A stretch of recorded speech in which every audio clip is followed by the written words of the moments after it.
Today, I'm sharing the framework that help my e-commerce clients to see a 3 to 5x revenue increase using only Google Ads. I'm going to share with you the overall strategy that we used, along some insights that will help guide you to create the best campaigns for your brand. So I strongly recommend that you pick up a pen and a paper, and as the video goes by, you start writing down the ideas that you have for your own brand while you learn from me. And the reason I'm telling you this is because through my Google Ads agency, we already help multiple clients get from 0 to multiple 6 and 7 figures in revenue using the same strategies that I'm going to share with you today. So make sure that you follow along and don't just stay in the theory. While you watch this video, you're going to have some ideas for your brand, write it down and apply it immediately. So for a successful Google Ads account, what you're going to need initially is number 1, a branded search campaign. Number 2, a dynamic search ads campaign, a DSA campaign. And number 3, a performance max campaign. For this initial setup, you're going to create these campaigns and you're going to start optimize them as the days go by. And you're going to see that you're going to have multiple other things that you can test with newer campaigns. So that's why this foundation that I'm going to teach you today is so important. Okay, so let's get right to it. Let's start with the branded search campaign. The branded search campaign is the campaign you create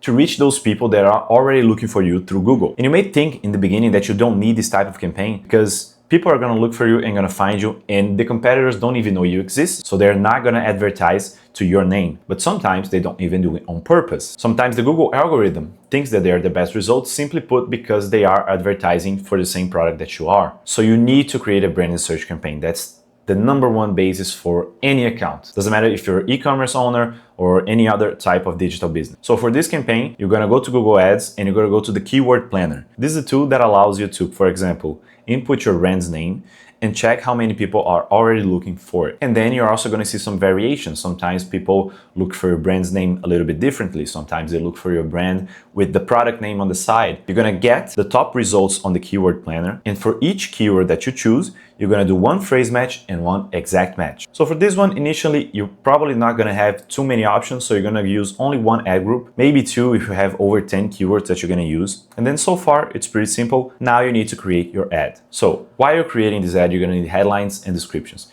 You can ask ChatGPT for help with this, but you're not going to want to use the final results that ChatGPT recommends to you. You're going to use ChatGPT for help and ideas, but you're going to filter out the best ideas and you're going to edit them a little bit to make sure that when a person reads this, they don't know that it's made with AI, because it is pretty clear when it's entirely made with AI and it's just a bad look. Make sure you're talking your customer's language. So for the headlines, you need to have at least 3 that highlights your company's name. You need to make sure that the first result that people see is that they're actually clicking on your brand because they are already looking for you. This is going to be different when you create, for example, a general search campaign for when people are looking for your product but don't know your name. They don't know your brand, they're just looking for a product and you sell it. In this case, you need to make sure that they see that you're the brand, they want to click on it. And then for the other headlines, you're going to highlight your unique selling points. For example, maybe you have free worldwide shipping.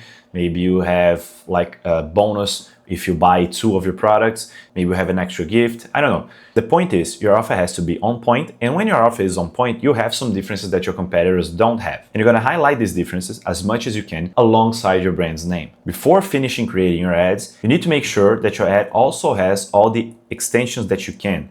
The extensions changed the name a while ago. They're now called assets inside your ad. So these are site link assets, callout assets, promo access, price assets. And if you don't know the details of each one, you could just click on it and Google is going to show you an example. All these extensions take space on the Google search engine results page. And there is a limited real estate there that you need to be able to gather as much as you can. When you do a Google search and you see an ad and people are not using extensions, you're probably going to want to click on the one that has the most extensions, the most assets, because it shows that the brand is more complete, it's more trustworthy. And this makes a huge difference. Trust me, we've tested with and without multiple times, and the winner always is the one that has the most extensions. So this was pretty straightforward.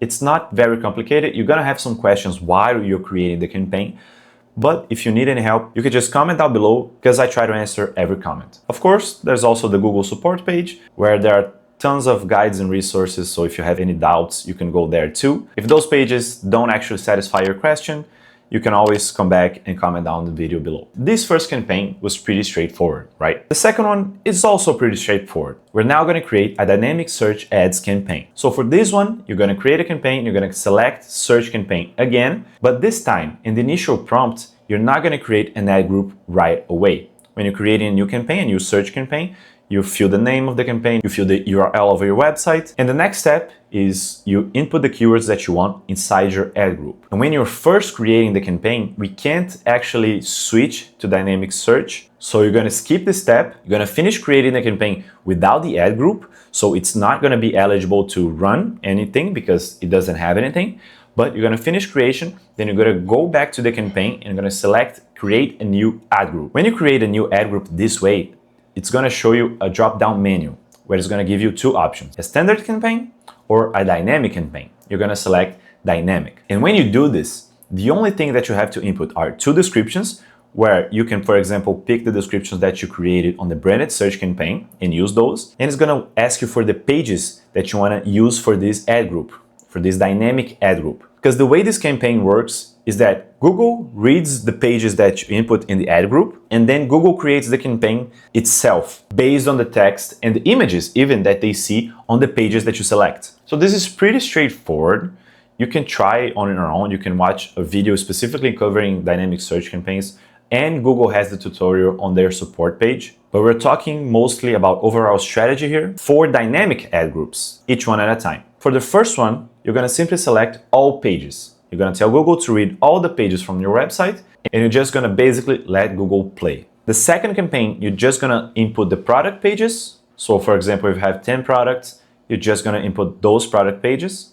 For the third ad group, you're going to use the home page only. And then for the fourth and last, you're going to use the collections page. That page that shows all your categories and all your products. Now let's jump for the Performance Max campaign. The Performance Max campaign is a campaign that asks you for a lot of stuff. It asks you for headlines, it asks you for descriptions, it asks you for images, videos, everything. And most important of all, it asks you for a connection to the Google Merchant Center. The Google Merchant Center is the way that Google communicates with your website. So for example, if you have a Shopify store, and the Shopify store has all your products with its features, for example, product name, product description, product images, product pricing, product shipping price, whatever. It all connects through the Google Merchant Center account. And to connect your Google Merchant Center accounts to the Shopify store, it's pretty straightforward.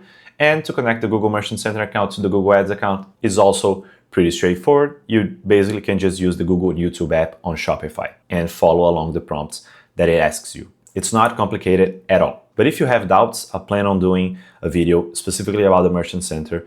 So subscribe to make sure that you don't miss it. Now, once you connect the Google Merchant Center account to the Performance Max campaign, it's pretty straightforward. You can just go ahead and fill the rest out. You can also add those extensions, those assets that I ask you to create on the branded search campaign. It's very useful here too. But for this one, initially, you're not going to add any headlines and any descriptions. I know this sounds counterintuitive, but at least in the beginning, we want to let a PMax campaign run on its own, based solely on the product images, title, and price. Later down the line, you're going to create a PMax campaign with everything, but I'm not going to cover this in this video. Initially, we're going to create those three campaigns: branded search, dynamic search, and Performance Max, only the feed from the products at the Google Merchant Center and Shopify. Now, on the PMax campaign, you can create two ad groups. One entirely open for the country that you're selling, and the second one, you can add the audience that already interact with you. So for example, you can add people that already visit your website, that already bought from you. That gives Google a signal, an audience signal, that is the name of this feature, to tell Google that you can start advertising to these people first. And then Google is going to gather more data and learn exponentially on how to sell your product the best way, the most profitable way. The campaign creation was pretty straightforward. This is the strategy that you're going to use, at least initially, to get your Google Ads account up and running. But you still don't have any data on the account if you're starting now. If you don't have any data, you need to select a bidding goal, a campaign goal for your account. And you have two main options. You have the maximize conversions and maximize conversion value, and you have the target CPA or the target ROAS. If you don't know what these are, the maximize conversions and maximize conversion value, you're basically telling Google, okay, I just want you to sell as much as you can for this budget that I'm allowing you to spend. And the target ROAS and target CPA campaign, you're basically telling Google, okay, this is the target that I want to hit. So if you tell Google that your target CPA is 30 bucks, you're telling Google that you need to spend as much as you can only if you're bringing a sale every 30 bucks that I spend here on Google. And the same goes for the target ROAS. ROAS means return on ad spend. So if you tell Google, for example, that your target ROAS is 300%, Google is going to try its best to optimize your budget to only sell when it knows that for every dollar you put in, you're going to get 3 back. So for example, let's say you spent 100 bucks, Google is going to try its best to, with those 100 bucks, get you 300 back in sales. And this looks awesome, right? You're going to tell Google that I need a target ROAS of 10,000, a million to be profitable, but it's not like that. And this target CPA and target ROAS looks wonderful, right? You're basically telling Google what you need to be profitable. And anything beyond that, Google can just spend more money and get you more sales. But if your account is new and you don't have recent data, Google doesn't know what to do. Google needs data so it can actually do well the target CPA or the target ROAS campaigns. So you're gonna start to maximize conversions, maximize conversion value if you have multiple products with different prices, and you're gonna input a lower budget, a budget that you're comfortable with spending and not getting anything back. That is what a comfortable budget is. If you spend it all, and it doesn't hurt you that bad. Let's say if you spend the whole budget on that day and you get no sales, you still don't have a problem with it. We usually start with our clients for maybe 25 bucks or 50 bucks a day if they don't have much reserves to begin with. Now, remember, you created 3 campaigns: branded search, dynamic search, and performance max. And you selected them all to be maximized conversions.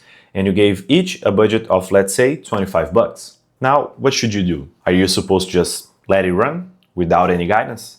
No, actually what you're gonna do is, every day, you're gonna go back to the account and you're gonna optimize your campaigns. After the first day, you're gonna have spent 75 bucks on this example. With 75 bucks, you already have some pretty good data that you can act on. For example, when you created a branded search campaign, you typed in a bunch of keywords. Let's say you typed in 10 different keywords. All of these keywords are gonna have a performance related to it after the first day. And you can actually see in the menu on the left by clicking on search keywords while the branded search campaign is selected. And you're gonna know exactly how much each keyword spent, how much sales you got, how many clicks you got, what was the cost per click for each of these keywords. And most important, you're gonna know if any of them were profitable. Now, how do you optimize this? Now, the way that you're gonna optimize, it's gonna depend on how much are you willing to spend to get a sale. Let's say your average order value is 100 bucks. If a keyword has over 30 bucks and got no sales, you just click here and you pause it, and then you let the other keywords shine. After a few days, you're gonna notice that you have some winners and you have some losers. And that is normal. But you need to look at this every day, because sometimes Google just wastes your money. And that's what optimization on Google Ads is. So for the branded search campaign, that's pretty straightforward. You're gonna go to search keywords, everything that's over 30% of what your average order value is. If it's spent over that and you got no sales, you pause it. Dynamic search campaign, same thing. For each ad group, you have all the pages that you selected for Google to read to make a dynamic search campaign based off of them. So if any of them spent over 30 bucks or your target CPA and got no sales, you're gonna pause them and you're gonna let the other ones shine. For the all pages ad group, you can actually look at the landing pages report and then go back and add them as a negative destination if you want to just exclude them from this ad group. And for the Performance Max campaigns, you can come here on listing groups. You can subdivide the listing groups through item ID, and that way you're going to see the performance for each product that's inside your Google Merchant Center in your Shopify store. And same process. If any of them spent over your target CPA, let's say 30% of your AOV, it mostly depends on your profit margins, you're going to pause it. That way, Google is going to optimize based on the products that actually get conversions. So this was pretty straightforward. We created the 3 main campaigns that you're going to use to scale your account. And depending on your offer, you can get pretty solid results. You can get 5 to 6 figures only with those campaigns. As you start optimizing your campaign, so let's say, for example, that you started all of these campaigns to sell only in the United States, you can also try to sell on Canada. You can also try to sell on the United Kingdom. You can try the whole European Union, for example. If you can deliver the product to these countries, you can go ahead and test them. You can specify a budget for each country to see if they're actually profitable. And once you get close to 70 or 80 sales on one campaign, you can actually change the bidding strategy to target ROAS or target CPA. That way, you can scale more easily. It's all gonna depend on the search volume for your products, for your brand, for the dynamic search targets, but it's gonna allow you, for example, to tell Google, okay, you can spend a lot more, but only if you get a target ROAS or a target CPA of this goal. And it wouldn't work on the beginning because Google had no data, but now with 70 to 80 conversions, it is a lot more effective and it can help you scale to multiple six figures easily. So now that you learn how to create your campaigns and you learn how to optimize them, you have all the tools you need to scale your brand to multiple 5 figures, multiple 6 figures, and even 7 figures. It's gonna take a while, it's gonna take a little bit of patience. You have to let Google spend. You can't kill your campaigns right away just because it's slow. Google takes the time to warm up, but I know it's gonna work because we already did on multiple clients. And if you don't wanna do this on your own, because I can't explain all the details in one video, so you're probably gonna run into some problems, or maybe you want to hire an expert so you don't have to worry about it that much, and you want to know that you're going to get the results that you want for your brand, you can actually hire me. Not me, my agency. The name of my agency is Ventaveri. We have over 10 years of experience only running Google Ads for e-commerce clients. And we actually got some pretty good offers for accounts that are still not profitable, because we want to make sure that you're only paying if it makes sense to you. So if that's you, you want to scale your campaign to multiple 6 and 7 figures, and you want a specialist to do it for you, you can actually click on the link down below and book a call directly to talk with me, and we can have an open conversation to see if you're actually a good fit for our agency and if we can actually help you. And that's all for today. If you have any questions, comment down below. I'll be glad to answer them.